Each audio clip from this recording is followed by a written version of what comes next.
deep in the heart of Central Texas, it's the Best of the Outdoors podcast, brought to you by Texas Fish and Game Magazine, the voice of the Texas outdoor nation. I'm your humble host, Dustin Vaughn Warnke. Man, am I excited that you have joined us today. I'm so excited to offer this show to you, as I am every show. And I've got a great guest lined up this week, Mr. Blake Marshall. He is a heck of a guy. I really think you'll like him. He's been on the show before, about a year or so ago, I think we talked about. Just a great guest. He's a guide and outfitter for King of Eights Outfitters, which is a hunting service out in kind of northwest central Texas going towards Abilene in a town called Ballinger.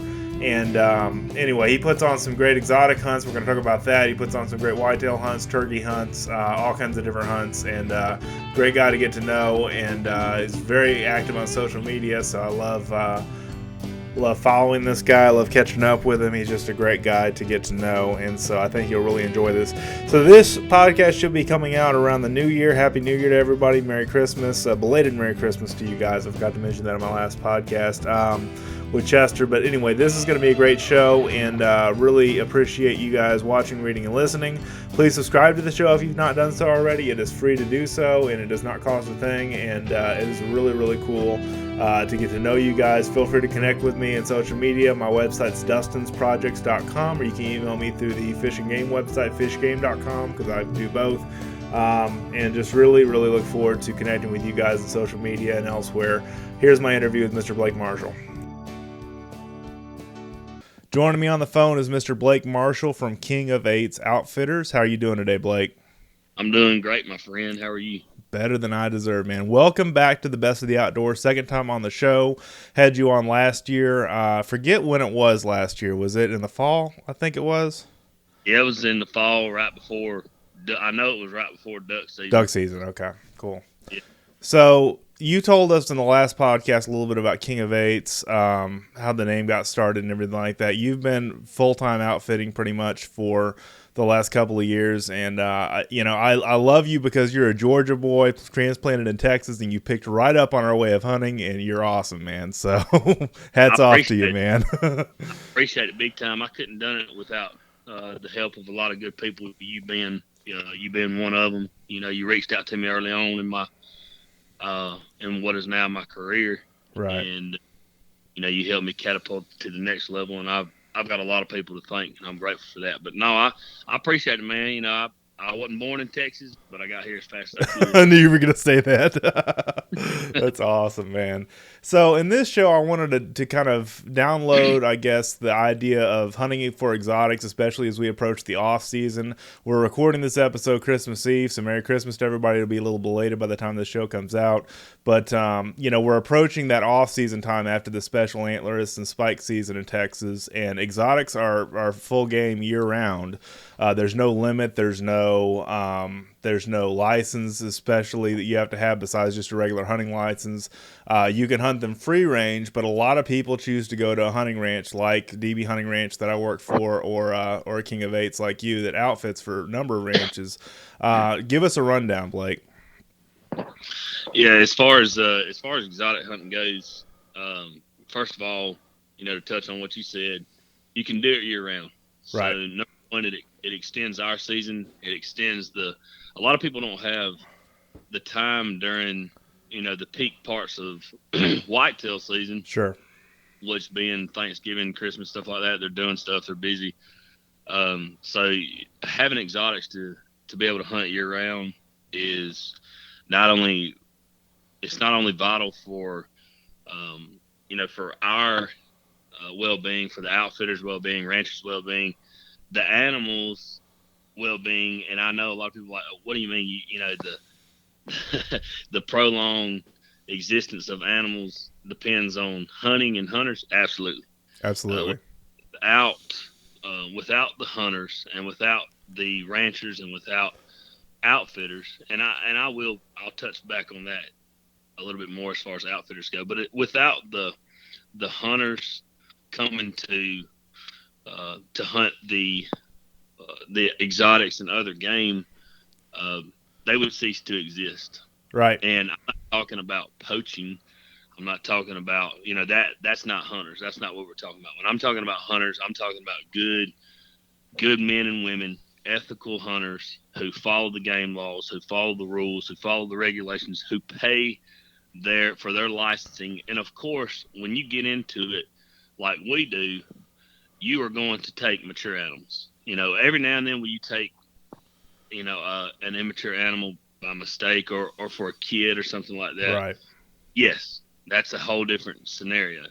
But 99.99% of the time, we take mature animals. And if you're doing that, you are growing and sustaining a herd and for its longevity and taking and harvesting animals at the proper time. Now, your main thing was, your main question was, exotics in general. There's pros and cons to everything. Sure. And, a lot of people's argument is, well, geez Louise, those things are expensive, this, that, and the other. You can go to Africa and do this for that. You can go to Africa. I hear it all the time. Right. We talked about that last night in the pre-chat. Yeah. Absolutely. And can you go to Africa and take, go on a hunt and take a gemsbok or something for, let's say, $1,500 or so? I'm just giving a ballpark figure. I know basically what the prices are. Yes, you can. Also add into it your flight. Round trip there and back, you're going to spend about $2,000. Thereabouts. Also take into account that you will not get your meat back. True. You will eat some of it while you're there, and it will go to feed the families. Right, the villagers and stuff like that. For sure, we talked about that. For sure. Yeah. There are pros. The thing about it is you don't go to Africa for the price. You go to Africa for the experience. Yes. And I love Africa. Africa's awesome. If people want to go to Africa, let's go to Africa. At the same time, a lot of people do not have that luxury. And we haven't even included taxidermy, getting it back over. Yeah. But, I think that here's another thing. I think as hunters, I get tired of seeing the bashing all the time. I mean, I don't even comment anymore. Sure. Because instead of all of us lifting each other up, this hunter's tearing this hunter down for the way he does something, the way she does something. If you're following the rules and regulations and laws, then stay out of their way. Or if you don't have anything good to say to those people, we as hunters need to stick together as much as possible, because I can assure you there's people that want to do away with us completely. I talk about that. Yeah. They put us all into the same category, and they love it that we get it at odds. So we've talked about that a lot on this show, though, Blake. Not to interrupt you, but I just wanted to say, Mac and Prowler, who I had on a couple of 4 shows ago or so, they said if we just let hunters at themselves, the whole industry will fall, because we have so much division within us. And I agree to a point, but I agree more to your point about we need to stick together as a group, because our numbers are diminishing, and I say that just about every show, that we, getting youth involved, conservation, those kind of things are key points when it comes to all this stuff. Yep, absolutely. Excuse me, absolutely. And, I don't necessarily agree or disagree with a lot of people. I listen to everybody, though. Sure. And You're open-minded. That's what I've always liked about you. Yeah, and I think, I think other people should try to do the same, at least get educated. But I guess that's what we're trying to do right now. Right. Is hope to educate some people that may not know. And that's one of the problems, that people they don't necessarily know. And do I know everything? Am I an expert on every matter? No, I'm not. But I do this for a living every single day of my life, and I learn more and more and more, and I'm always open to people who know more than me. Sure. My granddaddy used to say, "Learn all you can while you can." Right. That's a good saying. That means every single day. Well, and back to your point about Africa hunting versus hunting exotics in Texas, you have your flight, you have your lodging, you got your guide tips, you've got your taxidermy, all that other stuff. One hunter told me that recently took a trip to Africa that it's a hunt of a lifetime, because it takes a lifetime of earnings to pay for getting the taxidermy back, So, but, I've never been. I understand once you go, it's you get it in your heart and everything, but man, do I love hunting those same African animals here in the States. Especially in Texas, we have high fences and we have exotic populations. But to your point about the conservation, to your point about do animals have value without hunters? I talked about this with Tim Jackson from GarQuest, and I've talked about this with other hunters on the show as well. If that animal does not have a value on it with a hunter, a lot of times they don't have value at all. You know what I'm saying? Yes, I do.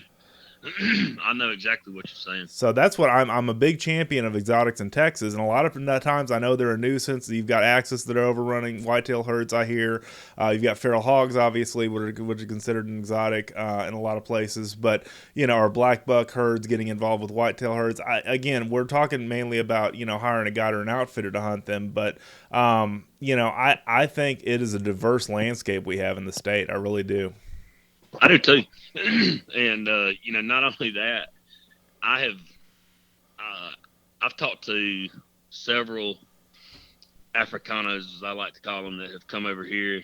They come over here because they love us. They want to see how we do things, and they also want us to come over there when the time arises. Right. And they'll come hunt with me, and vice versa. And I have literally had this happen. I wish I was recording it, but they're taking pictures, and they're like, I don't even know why I'm taking pictures there because nobody's going to believe that I left. That's good. That's so good. Like I said just a minute ago, you don't go to Africa you go to Africa for the experience. Right. Period. And if you want the same animals, and really the same experience. A lot of people don't know this too. We can hit on this a lot. A lot of Africa is high fenced. Yes, it is, especially the southern part of the continent. Yes. That's another thing that I love when people are like, you go to Africa and you go, you're in the wild, you're on this wild safari. It's like, oh really? Okay, cool. It's all high fence. It's also high fence, my friend. Yeah. And when it comes to exotics, it doesn't matter whether it is or whether it isn't. I know, and the thing is that a lot of people, when they refer to high fence, they're referring to a high fence feed pen. Right, and we talked about that on our last show, which is different than what you and I do for hunting, which is in a high fence pasture or hunting preserve, if you want to call it. I guess the left would call it something like that. Right. There's a difference. A lot of the places that I hunt, they don't even have feeders. You have to go out there and sure enough find the game. Safari style spot and stalk, that kind of stuff. Absolutely. Right? Yeah. Absolutely. No, that's good. I just like to bring up, because Chester and I hit it big time on the last podcast, if anybody listened to that one, about, there's two things that keep a whitetail hunter from killing a trophy whitetail, and that's one, the price, and two, the agreement to hunt something behind a high fence. That's really it. And I don't have a problem with that, but I understand a lot of people do, and it's a controversial topic, which is what I like to bring it up on this podcast. Because, without high fences, and I said this on the last show, we don't have exotics like we do in Texas.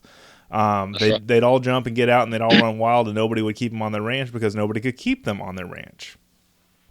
That is 100% correct.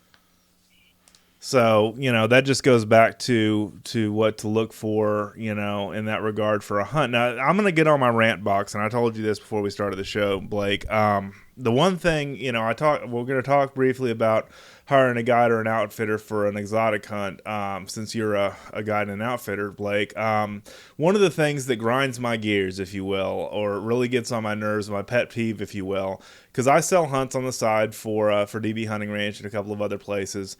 They all want pictures, dude. They all want, you got any pictures of that Sika? Got any pictures of that black buck? Got any pictures of that buffalo? I'm like, there's no imagination in getting pictures of everything. And I know I'm going to tick some people off because Texas Hunting Forum's bad about this.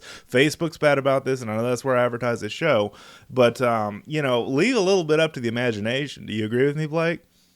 Yeah. I mean, first of all,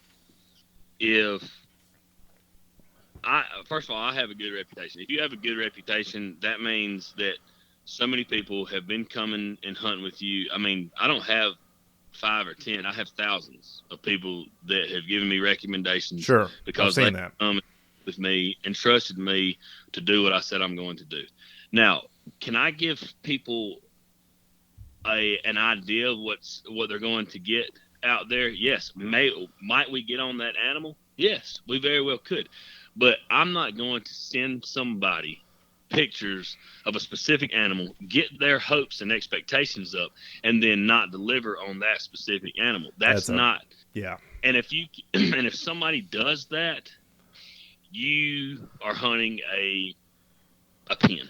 Yeah, I mean, to some degree you are, but I mean, you're speaking right to my point, because I'm like, if I show you, I sold a water buffalo hunt a while back, a trophy one, to some guys that were very wealthy railroad guys, and I sold this on a ranch one time, and this is back in like 2013, 2014, and I literally would send pictures representative of the bulls that they would shoot, but they wanted to actually pick the one out on the left that they wanted to buy to shoot. And I'm like, that's not hunting, guys. That's grocery shopping. But again, right. I know I'm going to tick some people off. I just think that is not hunting. Tick them off. I tick people off all the time. I know, that's true. We both do. On this side, listen, I get death threats from PETA. And I also get, I get stuff from hunters all the time, quote unquote hunters, or whatever you want to call yourself. Sure. You're going to piss people off. Yeah. People are either going to like you or they're not. And they're gonna think what they want to think when they want to think it. It's not up to me to try to please them. It's up to me to do what I know I need to do and stay the course. If I'm, like I said, if you're doing the right thing and you're not breaking the laws and you're following the rules and regulations set up by Texas Parks and Wildlife and Texas Fish and Game, then by all means do it. And do I see the people's point? My clients' point to an extent. Yes, I do. Sure. And a lot of times what I'll do is I'll take a picture or video, several pictures and videos and stuff of the herd, of the entire, or the majority of it, and show you this is what we're going to hunt. Sure. But am I going to pick out a bull for you? No, because guess what? I have told people shoot the one on the left, and guess which one they shoot? Yeah, the one on the right. On the right. Yeah. I knew where you were going with that one. I'm also not going to do it. And guess whose fault it is. Yeah. It doesn't matter. It's always my fault. Well, I thought you said the one. No, I said the one on the left, but it doesn't matter. Other left. Yeah. But I just know I'm not going to do that. And if as an outfitter you choose to do that, then by all means, my friend, do it. Or as a rancher or guide or whatever. But I've been doing this too long. First of all, I don't have the time for that either. Right. I'm always doing something. I'm always feeding, doing, checking cameras. Do I have cameras out? Yes, but I only have them out during a certain time of year. Sure. Can I go out to every single ranch that I'm at any given moment? No, because I'm preparing for the next hunt, and preparing for the next hunt, and preparing for the next hunt. I have a very high success rate doing it the way I do it, and I always put people on what they came to. And if I don't on that trip, I make good on it. Right. No, and that's a sign of a good guide, and that's why I wanted to have you back on the show, because those are some things to look for when you're hiring a guide. Testimonials, what they're saying on Texas Hunting Forum, what they're saying on Facebook, what they're saying, and this is just any guide or outfit. If you're hunting free range, and free range mule deer, in West Texas, if you're hunting, high fence exotics in Central Texas or wherever, you're kind of in Northwest Central Texas in Ballinger area, and I just think it's vitally important. I mean, what are some other tips you'd say for looking for a quality guide or outfitter, Blake? Get to know him. Okay, before good. they come to work for you, or her, but before they come to work for you, spend some time with them on the phone and talk with them. Ask them just brass tacks questions. See where their heart's at. Because a lot of people try to get into this thing. Everybody wants to be an outfitter till it's time to do outfitter stuff. Yeah, it's true. Everybody wants to be a guide till it's time to do guide stuff. It's not glorious at all when you come down to the brass thinks they tacks. can manage their own website until it's time to manage their own website and do tech guide stuff, and that's why I have you. That's right. I can't do what you can do. Yeah. There's and if I could, I don't have time for it. Right. But as far as guides go, a lot of times it's a coin toss anyway. Mm-hmm. But I do what I do because I love it, not because I'm trying to be famous, not because I'm trying to get rich by any stretch of the imagination, and not because I'm in it for the right reasons. So when it comes time to have a guide come on with your outfit or your ranch or whatever, You need to get to know them, and invite them over. You know, if they live out of state, I understand that, but have some FaceTime with them. You know, Skype with them. Have several phone calls with them. Don't just read a resume and call some, references and then take that as good. Because I've gone through a couple guides. I've had them come in and out. About as quick as they come in, they leave. Not because my outfit's successful. It's because they didn't realize how much work was involved. Right. That's true. I mean, that's a lot of, and when I said about, in the last podcast I did, gosh, this has been probably a year and a half ago, I did a solo podcast called The Top 10 Things to Look For in Your Next Outfit or a Guide. And I wrote an article about that at fishgame.com. If anyone wants to look it up, the podcast is in the article. But basically, I talked about you either have the heart of a teacher as a guide or you have a heart of a salesman. Yep. And the heart of the salesman guys are flash in the pan. They don't stay around long because people pick up on that. You know what I'm saying? Only the good survive. So if you have a guy that's been around, if it's a fishing guide or a hunting guy that's been around 30 years successfully outfitting, that's something to pay attention to. His prices may be more expensive, or you've got somebody, like Blake, you've been at it a few years, but your heart's in it and you have the heart of a teacher. I mean, that's another thing to look for big time. Absolutely. 100%. And I know what you're saying. I can't stand when I get around folks that are trying to upsell. I've been out there and I've had folks at a certain ranch trying to upsell my clients. And I'm out there and I tell them, I said, I'm gonna tell you something right now. You need to just go ahead and stop talking to them. Yeah. That's as nice as I can put it. Yeah. Because I'm not here trying to upsell these people and I'm here. They know what they want for. That's another thing. People know what they not know what they want for, but people know what they came for. Sure. And it's up to me to, number one, keep them from shooting something too big or too small.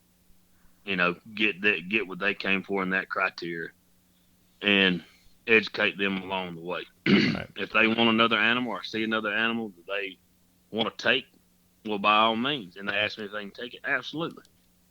Sure. But it's not, it's like you said, it's not up to me to sell it. The animals sell themselves. That's right. It's up to me to steer them and to do exactly what my title is. To guide. Right, exactly. That's what I was just going to say.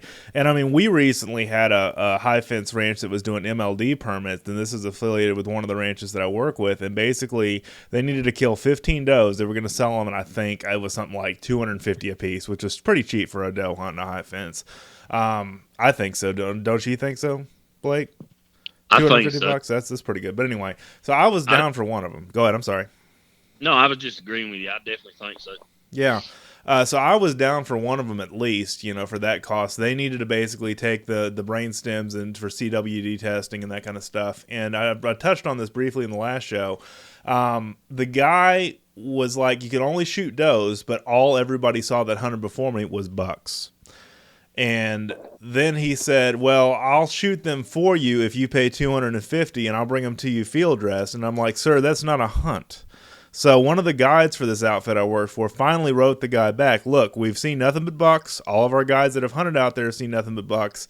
And, killing us and killing those does and bringing them to us is not a hunt. No thanks, go buzz off. And the guy never, but I see that guy on Texas Hunting Forum and places like that all the time advertising how good his whitetail were. And I'm like, man, what a crappy guide. I mean, that's not really doing your job. Even if it's selling to a neighboring ranch like we were. That's a heart of a salesman, man. He's just trying to get his deal done and have you pay for it. Yeah, I don't agree with that. And I would, I don't do that. I don't know, man.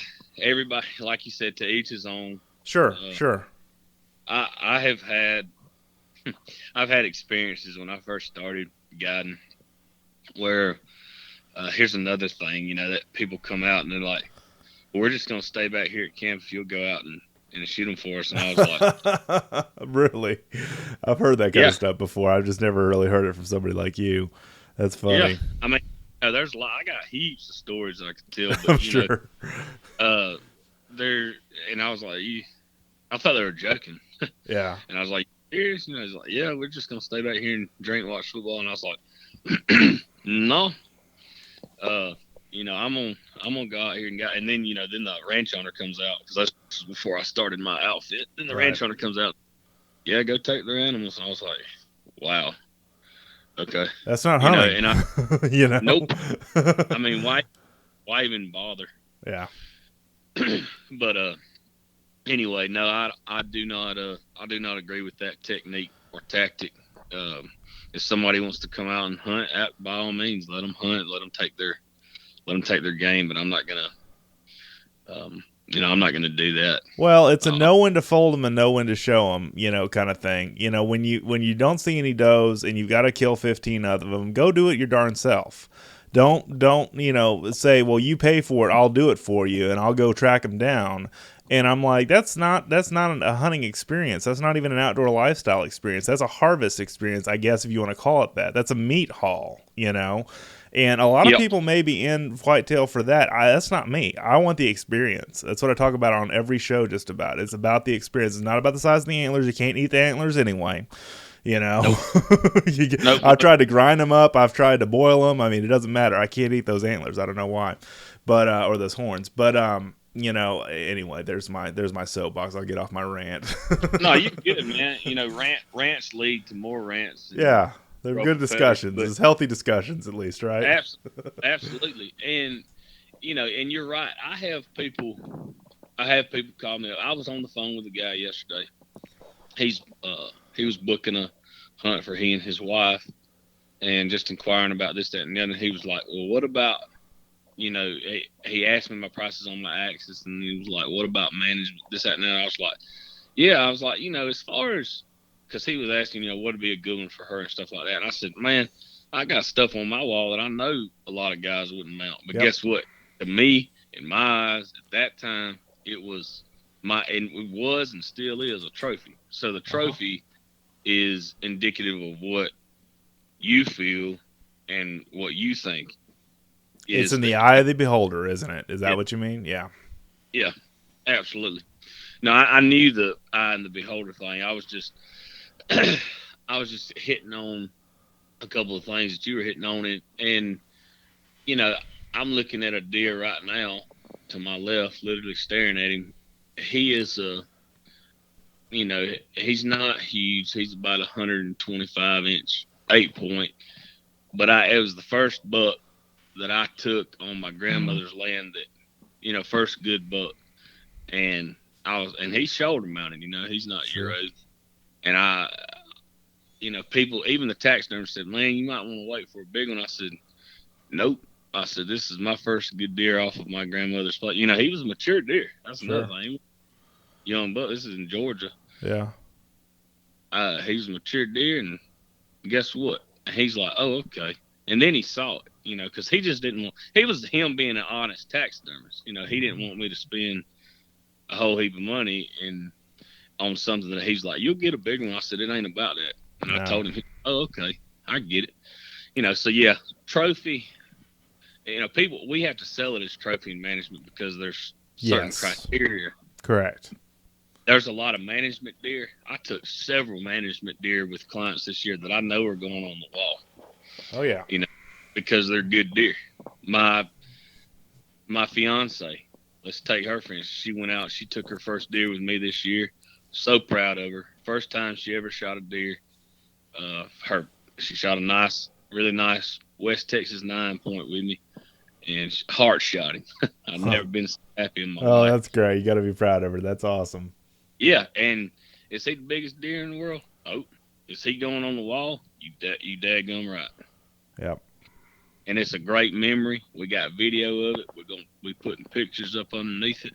It's her first, man. I mean, that's a rite of passage in a lot of ways in a lot of hunters' life. I mean, I just posted an article that Brian Johnson wrote on LoneStarBowhunter.com, their blog, and he was talking about the different stages of hunting, how we have 5 stages that he perceives we go through. And, the last stage, he said, is the stage that I think, you and I are in to some degree, where we don't even have to take a gun out to the field. We just want to go and enjoy the outdoors and see other people, get their first or get their best or whatever the case may be. It's not all about trophies and antlers and stuff like that. And that's the message I like to convey on this show.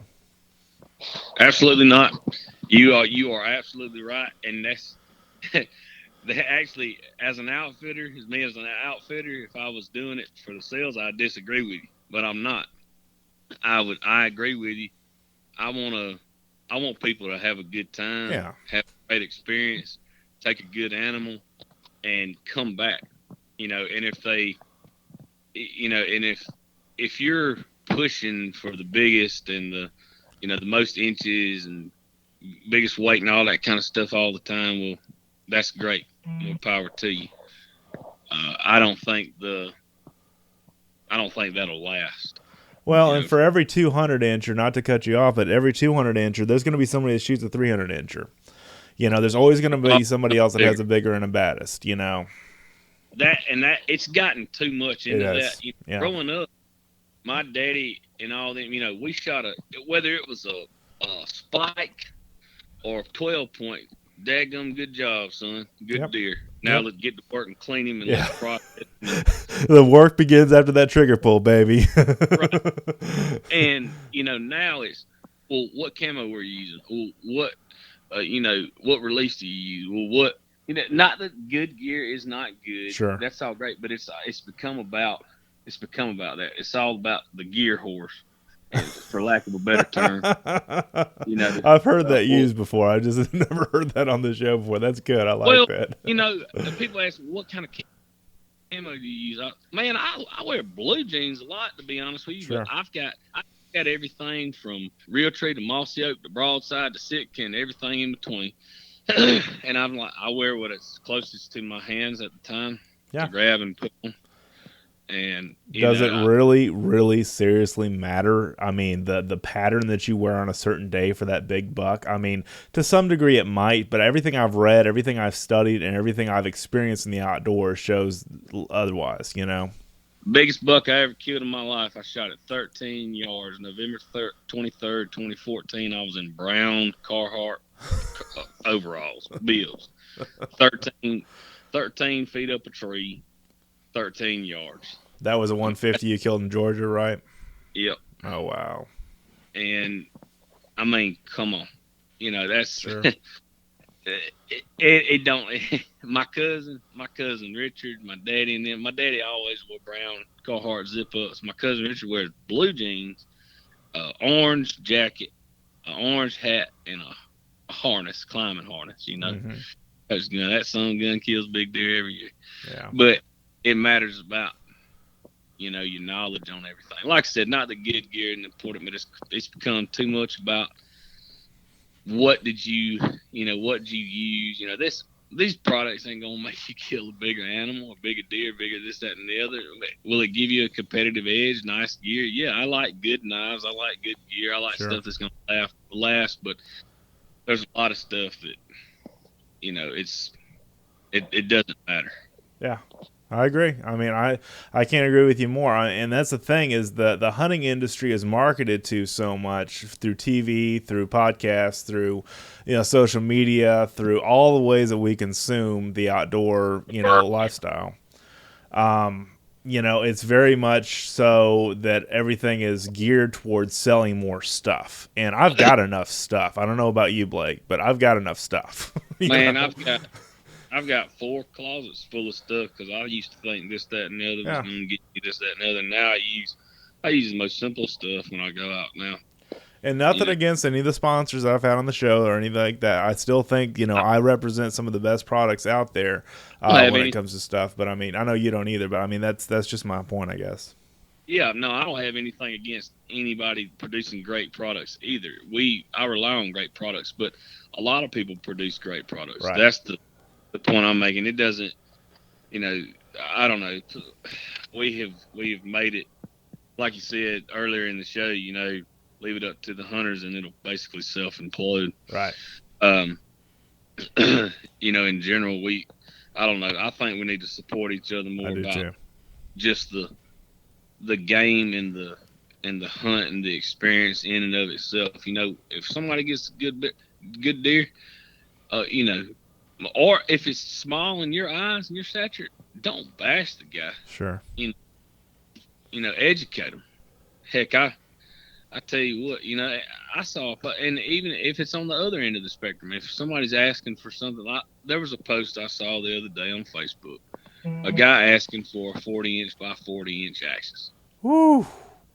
Okay, Those don't just grow on trees around here, you know. let's talk about this for a minute. Yeah. I said one comment. And all I said was I concur to somebody that said, who I know, that I know this guy. He said, I don't think you know a whole lot about axes. He wasn't trying to Right. be a jerk. He was just saying, you might want to educate yourself a little bit more, because there was a bunch of guys jumping on there saying, oh, I can do this, I can do that. Oh, really? Okay. Well, my taxidermist has been in business for 32 years. And the biggest one that he has mounted was this past year, and he was 38 by 38, 38 and a half by 38. Right. Just on each one, right. Yes. Each antler, and yeah. And somebody got on there, bashing me. Why would you bash this guy for asking a sincere question? All I said was I concur, period. I said, first of all, I didn't bash anybody. I said, when I first started guiding and I first started outfitting, I was asking the same questions, and it was up to somebody else who told me the truth about how it really is, what you can really expect and what you can be realistic about. And instead of saying, oh, yeah, I can do that. And I left it with this. When you get your 40 by 40, let me see him. Yeah. And that's good, Blake. That's real good. Am I saying they don't exist? Absolutely not. There's everything. There could be a 50 by 50. Let's go out there. But guess what? I haven't seen him. I haven't either. I haven't seen him. And when you get him in your hands, put the tape on him and let me see him. Until then, please keep your mouth shut. Mm-hmm. Yep, I agree. And that's the thing. I mean, you and I both work in live sale. I just sold a group of axis and a black buck to a guy down in deep South Texas, down by Falcon Lake, and he was bringing them into a high fence for somebody to come and some of his African clients to come overseas and shoot. And so we just delivered them recently and everything, and he was really happy with it. But we had a 26 and 230s axis deer, and then we had about an 18-inch black buck, and he said, man, that's perfect. He said that's a good representation of the species. That's a good trophy animal, and the 26 will probably go to the kids. They're going to come shoot, and the does will go to the kids. But the guys were happy with a good representation of the animal, and it's not always about the biggest and the baddest. I know I say that a lot on the show, and people get tired of hearing it, but I mean, hunting's got to be more than that. It really does. Absolutely. No, it most certainly does, and I don't know, Dustin. I just think that bottom line, we need to be more supportive of each other. Yeah. And part of now, just like in my family, if I was to shoot a deer that was immature, they didn't bash me. They would tell me, they were like, you might want to let him grow a little bit, and this is why. And at that point in time, I was still learning. Like I said, is it going to happen? Yes, it is. That's the facts of life, and that's the actuality of what we do. Sure. But the thing is, we've got to educate each other. And had I been more educated prior to going out, I might have not made the same decision. It up. Yeah, right. No, that makes sense. Right. So, I mean, talk more about the hiring an exotic for hiring a guide for an exotic hunt, I should say. There's lots of high fence ranges all around Texas. There's some low fence ones. I know of a couple of outfitters in West Texas that go after aoudad free range, and that's a heck of a hard hunt. I think it's probably one of the hardest hunts in Texas. Would you agree? Absolutely. I've got free range aoudad, and it's any given day to do it. Some guys do it one time and it was easy for them because they came into a feeder and they're like, oh, there's nothing to it. But to do it consecutively, right? You're hiking mountains, you're climbing, you're running through brush, that kind of stuff. Is that right? Yes. It's no walk in the park. Right. You're up and down hills. You could basically chalk it up to going after a big bull. Yeah, like an elk. Yeah, exactly. In the Rockies is what I'm saying. Yeah, and the thing that I bring up a lot of times when I talk about exotics is, Texas, and I've said this before, but Texas is in the golden age of exotics. I mean, we've got more than just about any other state in the nation, more than just about any other area in the world as far as our containment of exotics in our free ranging population. But that all being said, you don't have to have a license, you don't have to draw a tag, you don't have to have any kind of special deals at all from the state of Texas to hunt an elk, a buffalo, a bison, an axis, a fallow, a sika deer, black buck. Any of that stuff is fair game year round, and that's the thing a lot of people don't understand is that how do we get away with that? Well, because we're Texas. I guess, I've got a couple of folks that listen outside of the state and they're like, man, I need to come there, because this is really cool. So anyway. Absolutely. No, I freaking love Texas in general. Let me just say one more time, I love Texas. And I love it even that much more. After I got here, I was headed up to Montana, to the Montana School for Guides. I never knew that. Wow. Yeah. I wound up turning my truck back around. My mom got cancer. That's Long right. story. I remember but that I turned and came here. Well, I quickly learned how awesome Texas was in the fact that you absolutely can hunt year round. You also have extended whitetail seasons because of MLD. Right. Into February in most cases. Yep. That's yes. Right. February 28th, 29th in most cases. But that being said, exotics are awesome, very simply put, because we can hunt them year round from January to January. Yep, that's right. And it's now don't let that confuse anybody listening. A lot of people. I had a lot of people call me for axis late year, and I know I'm going to ruffle feathers with this. Do they exist? Absolutely. There's herds that have good axis, good hardhorn axis in late season, but that's about 15%. So late season, you mean like December, like this time of year, right? December, early January. Okay, cool. Yeah. And the best time to come for axis is going to be, it's going to be hot, very simply put. It's going to be late spring to summer because they rut May, June. Right. It's are there axis? There's axis drop their horns, and start regrowing around their birthday. Right. And it depends on when they're, when the gestation cycle of their mother was. I was just going to bring that up. Their horns grow and fall depending on their birthday. And finding axis this time of year, like you said, the bottom 15% will have horns, but most of them will have already dropped and are regrowing this time of year. Exactly. And that's why I had trouble filling that last order I was bringing down to South Texas, because we could only find one with horns. In the last minute, we were finding fallow, and the fallow were too muddy to get back there. So we found two other on the fly, 26 and a 30, that still had horns. I mean, now whether or not they drop their horns the minute they hit the ground or their live sale capture release site, I don't know, but we got them delivered at least. So absolutely. Yeah. No, I know how that goes too. Anyway.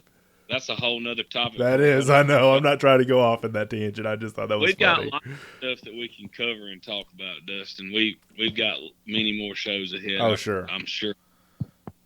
But I think that people need to be aware of, of the hunting opportunities that are here and why we do what we do, and the fact that it is awesome. And yes. I know we've hit on it before. I'm not sure if you and I hit on it in just conversation or on the last show, but I will say it again. If it was not for the Texas rancher, if it was not for the hunter, and if it was not for the middleman of being an outfitter and guide, the populations of the animals that we hunt would cease to exist. Yeah, that's a good point. Because of the efforts from us, from men and women like us, from you, from the hunter, from the rancher, we have made it to where once almost extinct, on the brink of extinction, animals that were on the brink of being poached out completely, yes, are now not only surviving, they are thriving. Right. They're in great numbers, and you can thank hunters for that. I was just going to say that again because that is one of the biggest things that a lot of people that are antis, and it's hard to those convinced against their will or have the same opinions still. I get that, but people that are on the fence need to know. And my stepdad was one of the people that I finally convinced the other day that hunting is a viable way for sustaining life of those herds of oryx and Gemsbok and Damagazelle and all the different other exotics that are out there that were at once put on kind of endangered list in Texas. Right. Hunting is what has saved that species, and there are more of them here than there are in Africa, India, Asia, whatever, Europe, whatever. Yep. And I don't know. I think that's one of the main things before you speak, and that's on anything. If I don't know something, if I don't know about something, or if I'm not really up to speed on something, I don't talk. Sure. I don't talk about it. I just listen, and then I make my, I'll go back to what I said just a little while ago. I think more people need to be supportive. More hunters, I should say, need to be supportive of other hunters. Sure. And if somebody is flat out wrong, that person doesn't need to be bashed. They need to be educated. Yes. That is a very good statement, Blake. That's a very good statement. It makes me sick, Dustin. Sure. I see it all the time. I see it too. Like, you know what? I'm not even going to get on here for a while because I'm going to wind up saying something and getting into it with somebody, another expert, and it's not going to be pretty. And that just makes, at the end of the day, it just makes me look dumb and trashy. Sure. No, I understand that. I mean, and that's the thing with all this that I kind of bring home to it is that, if you're in it for meat, go hunt a hog. We got plenty of those. If you're in it for trophy, don't always be after the 40-inch axis that may not even exist out there. It exists in small numbers. Go for a 30 that's a good representation of the animal. It's and can't we all get along? That's the last thing I wanted to say. So yeah, it's as cheesy as that sounds. It's been overused, I know. So excuse me. Bless you. Thank you. As cheesy as that sounds, it's a daggum fact, man. It's like, oh my Lord. Why don't we spend most of our energies trying to help each other and building each other up instead of tearing each other down? I don't know. It just becomes about an ego thing, I guess. Well, you and I are on social media where a lot of this stuff exists. You post a lot, and so do I, for the podcast and for the ranches I work with and the hunts that I sell and that kind of stuff. But, there's a lot of misinformation going on out there. And I think a show like this helps with the educational part of this and also the essence of what the outdoor lifestyle contains. And that is not necessarily to shoot the biggest and the best. It's about the experience, and it's about enjoying each other's company. It's about communing with God or whatever your belief system is. I know you and I are both Christian guys and really, really take that home. But, there's just so much out there to explore, and for us to argue about it is just sad, I would have to agree. I'd have to agree wholeheartedly. But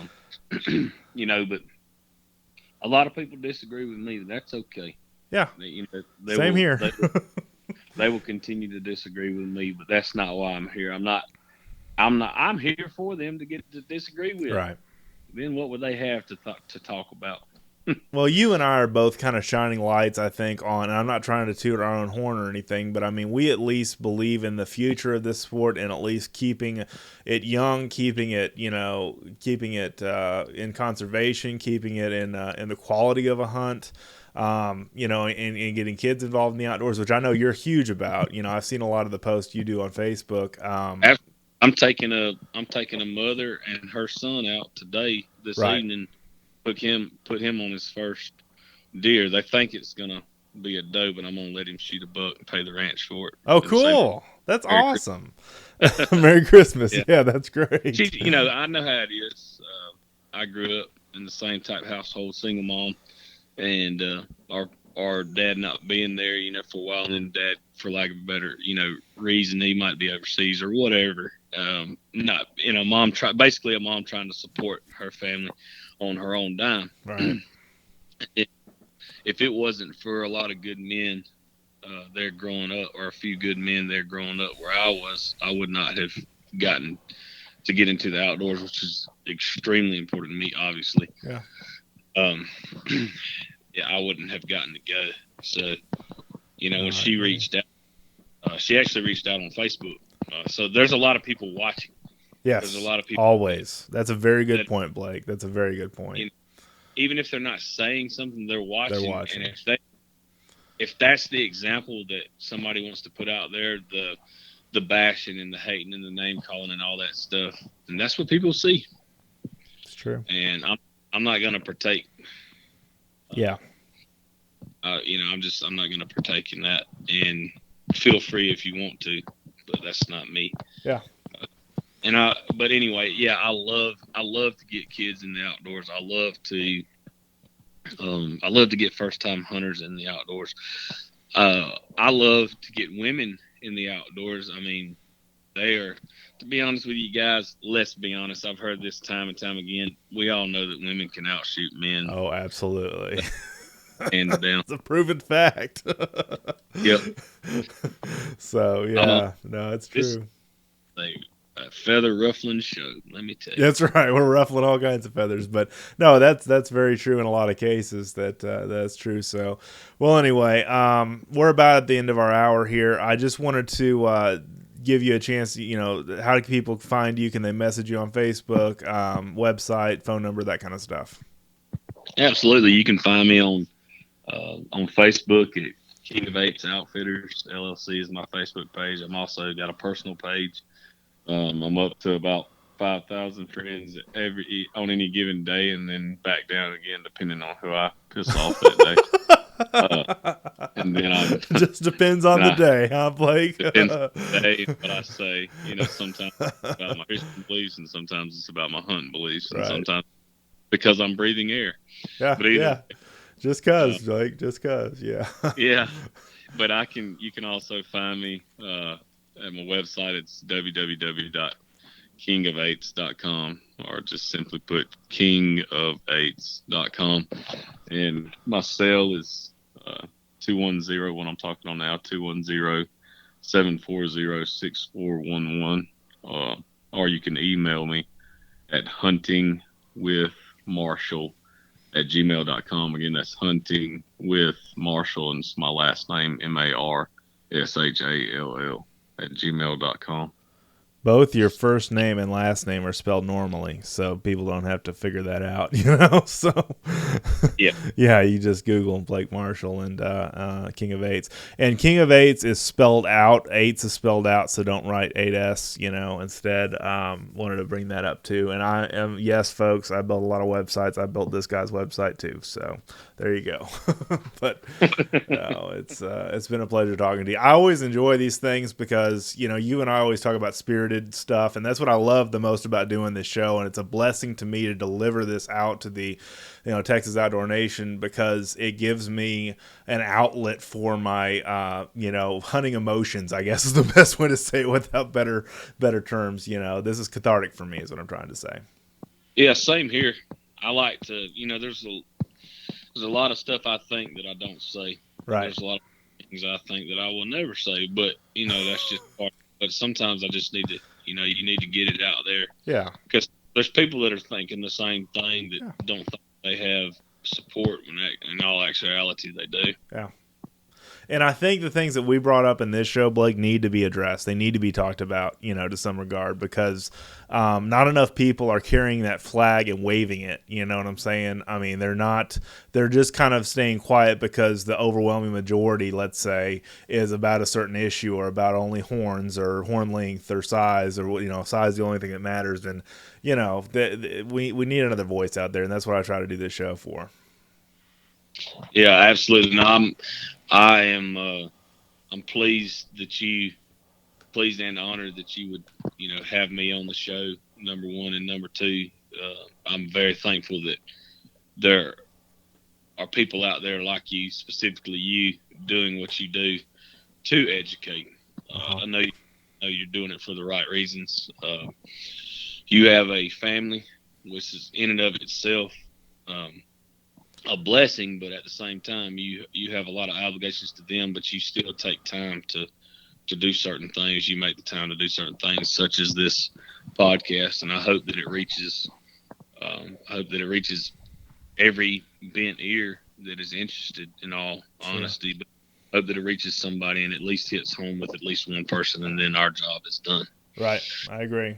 No. I call it a success. Yeah. No, I agree. And thank you for those kind words, Blake. That means a lot. I really appreciate it. Absolutely. I mean it, bro. And there he goes, ladies and gentlemen, Mr. Blake Marshall from King of Eights Outfitters. Awesome guy. I've got a website for him, and I'll put all that in his contact information in the show notes as well.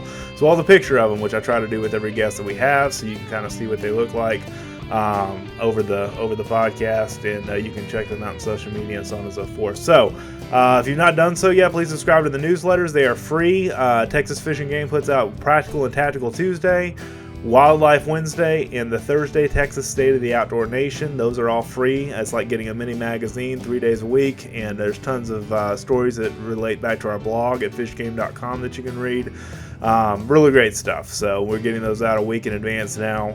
So I kind of get to preview the stories as one of the proofers of the newsletter. So that's kind of cool to be able to do that. And hope you guys are having a great deer season. If you are done, I hope you had a good deer season, and I hope you guys will consider hunting exotics year round for what we do in the outdoors, because it's a great way to fill the freezer in the off seasons. But anyway, thank you guys again so much for watching, reading, and listening. Have an awesome day in the outdoors. We'll see you next time.